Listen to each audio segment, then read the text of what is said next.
పితా పుత్ర పవిత్రాత్మ నామమున ఆమెన్. ప్రియులారా, ఈ రోజున మనందరం కూడా యేసుక్రీస్తు ప్రభుల వారి మరణమును భక్తిపూర్వకంగా ధ్యానం చేసుకుందాము. యోహాను సువార్త 19వ అధ్యాయము వచనంలో 28 నుంచి, పిదప యేసు అంతయు సమాప్తమైనదని గ్రహించి నాకు దాహమగుచున్నది అనెను. యేసు ఆ రసమును అందుకుని సమాప్తమైనదని తల వంచి ప్రాణము విడిచెను. ప్రియులారా, నీ కోసము, నా కోసము, మనందరి కోసము ఎవరైనా ప్రాణాలు ఇస్తారో లేదు. మనకు జన్మనిచ్చినటువంటి తల్లిదండ్రులు మనకు ఆ ప్రాణార్పణ చేస్తారో లేదో తెలియదు, కానీ మన బంధుమిత్రాదులు, తోబట్టువులు, మన అన్న చెల్లెళ్ళు, అక్క తమ్ముళ్ళు మన కోసం ప్రాణాలను అర్పిస్తారో లేదో తెలియదు, కానీ ఈ లోకానికి కేవలం మన కోసం మరణించటానికి ఈ లోకంలో మానవతారం ఎత్తినటువంటి యేసుక్రీస్తు ప్రభువు వారు ఒక్కరే మన నిజమైనటువంటి దేవుడు. అటువంటి దేవుడు ఈ రోజున నీ కోసం, నా కోసం, అందరి కోసం కూడా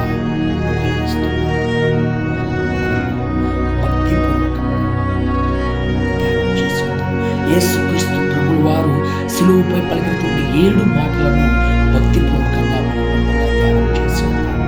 మొదటిగా, తండ్రి వీరిని క్షమించుము, వీరేం చేయుచున్నారు, వీరికి తెలియదు అని చెప్పేసి లూకా సువార్త 23:34 పలుకుతున్నారు. యేసుక్రీస్తు ప్రభువు వారు ఈ మాట క్షమాపణ. యేసుక్రీస్తు ప్రభువు వారు జీవించినంత కాలము క్షమించాడు, ప్రేమించాడు, బోధించాడు. ఆయన ఏ విధంగా అయితే బోధించాడో దానిని పాటించాడు. క్షమించాలి మనం మన జీవితకాలం. మనల్ని ఎవరైనా ఏమైనా అయినా తిట్టినా, పుట్టినా, ఎత్తినా, ముట్టినా, ఏమి చేసినా ఆ క్షమాపణ మాట మనం గుర్తుకురావాలి.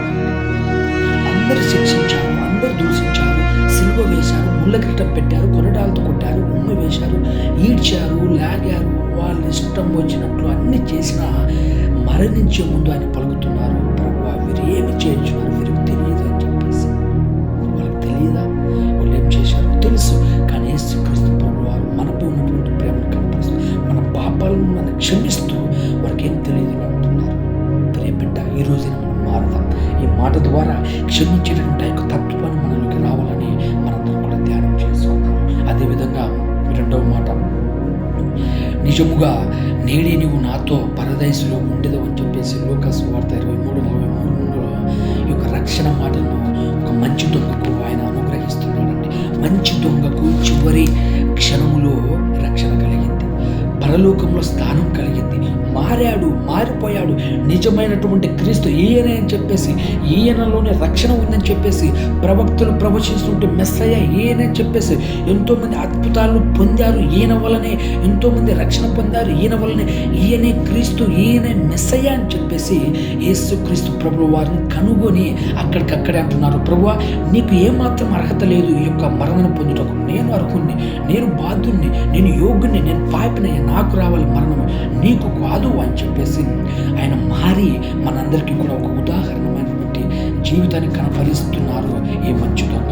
అదేవిధంగా మనందరం కూడా మూడవది, శ్రీ ఇదిగో నీ కుమారుడు, ఇదిగో నీ తల్లి అని చెప్పేసి యేసు ప్రభువు వారికి ఉన్నటువంటి ఆ యొక్క బాధ్యత మాటను ఆయన కనపరుస్తున్నారు. ప్రియులారా, తల్లిదండ్రుల పట్ల మనకున్నటువంటి విధేయత ఎప్పుడు కూడా బలహీనపడకూడదు, అది పెరిగిపోతూ ఉండాలి. అందుకే మనందరం కూడా నిర్గమకాండము 20:12 అదేవిధంగా ఎఫెసీయులకు రాసినటువంటి లేఖ 6:1 చూడవచ్చు. అదేవిధంగా తల్లిదండ్రులను మనం నిర్లక్ష్యం చేయకూడదండి.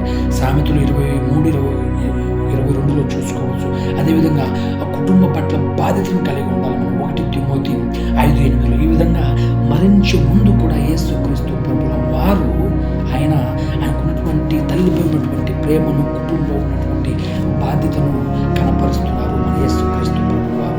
అదేవిధంగా 4వ మాట, నా దేవా నా దేవా నన్నేలా విడిచితివయ్యా అని చెప్పేసి ఆయన ఆవేదనను బయట పెడుతున్నారు. అది ఆవేదన కలిగినటువంటి ఎడబాటు కలిగినటువంటి మాట అంటే అది హింసలు పెట్టారు, దూషించారు, అన్ని చేశారు. శిష్య బృందం వెళ్ళిపోయింది, బంధువులు వెళ్ళిపోయారు, స్వస్థత పొందినటువంటి ధార్మిక సంయుతమని ఆదివారం రోజున పలికి ఉంటే ప్రజలే సిలువ వేయుడి అని చెప్పేసి మార్గ మధ్యంలో ఆయనకు కొంతమంది ఏడుస్తుంటే కొంతమంది ఆయనకు ఈ విధంగా జరగాలి అని ఎంతోమంది వాపోతున్నా చివరికి అందరిని విడిచిపెట్టారు. నీవు కూడా నన్ను విడిచిపెట్టావా తండ్రి అని చెప్పేసి ఆ బాధను ఆయన వ్యక్తం చేస్తున్నారు మన యేసుక్రీస్తు ప్రభువు వారు. మనము కూడా ప్రభు మనం ఏ దేవుణ్ణి మన కష్టాలు ఉన్నప్పుడు, మనకు నష్టాలు ఉన్నప్పుడు, మనకి ఎన్నెన్నో అన్నీ ఉన్నప్పుడు యేసుక్రీస్తు ప్రభువుని విడిచిపెట్టకూడదండి. మనం ఆయన అంటు పెట్టుకున్నాను. ఖచ్చితంగా మన జీవితంలో ఆయన మంచిగా చేస్తాడు ఆయన. కాబట్టి మనం కూడా ఆనాడు ఆ ప్రజలు యేసుక్రీస్తు ప్రభువు వారిని విడిచిపెట్టి వెళ్ళిన విధంగా మనము విడిచిపెట్టకుండా ఆయనతో మనము సాగుదాము, ఆయనతో మనం కూడా ప్రయాణం చేద్దాము. అదేవిధంగా 5వ మాట, నాకు దాహంగా ఉన్నది అని చెప్పేసి ఆయన పలుకుతున్నారు. ఇది దాహం యొక్క మాట అన్నమాట. ఇది ఏ విధంగానంటే మన దప్పిక తీర్చడానికి ఆయన దప్పిక కొన్నాడండి.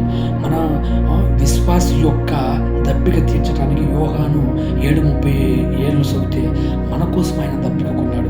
విశ్వాసానికి ఒక విశ్వాసకి కావలసిన జీవ జలమును అందించడానికి ఆయన దాహం పొందాడు.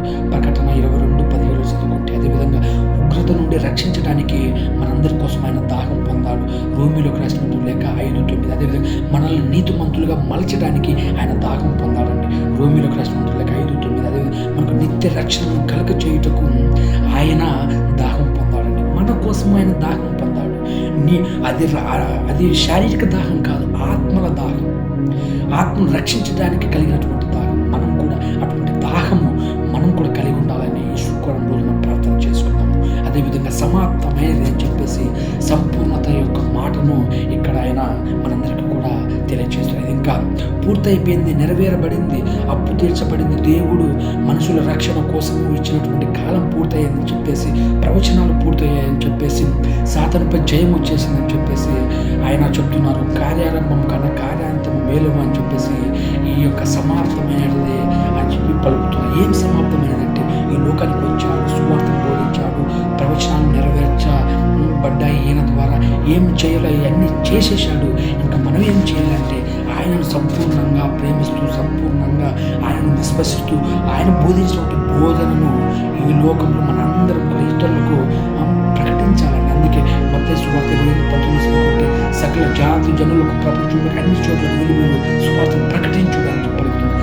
ప్రకటనను మనం కూడా ఇతరులకు ప్రకటించేటువంటి ఈ యొక్క మాటలను మనం కూడా మననం చేసుకుంటూ ఆత్మీయ దాహంతో మనందరం కూడా జీవించి ఆ యొక్క నెరవేర్పులో మనం పాల్పంచుకున్నాం. అదేవిధంగా చివరి మాట, తండ్రి నా ఆత్మను నీకు అప్పగించుచున్నాను అని చెప్పి లూకాసు వార్త 2:26 పలుకుతుంది. దేవుని చిత్తం చొప్పున అనుభవించినటువంటి బాధను సత్ప్రవర్తనతో మేము అప్పగించాలి మన ఆత్మను ఆయనకు.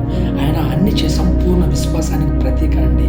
అన్నిటిని తండ్రి చేతుల్లో అప్పగించాడు. అన్నీ అప్పగించేసి ఆయన అంటున్నాడు, ప్రభువా నేను నా ఆత్మ నా అన్నిటిని కూడా నేను నీ చేతిలో ఉంచుతున్నానని అని చెప్పేసి పలుకుతున్నాడు. కావున ఈ యొక్క మాటలు అన్నిటిని కూడా మనం ధ్యానం చేసుకుంటూ ఈ యొక్క శుక్రవారం రోజున ఆ దేవాది దేవుని యొక్క శుభ శుక్రవార ఆశీర్వాదాలను మెండుగా పొందుకున్నాము.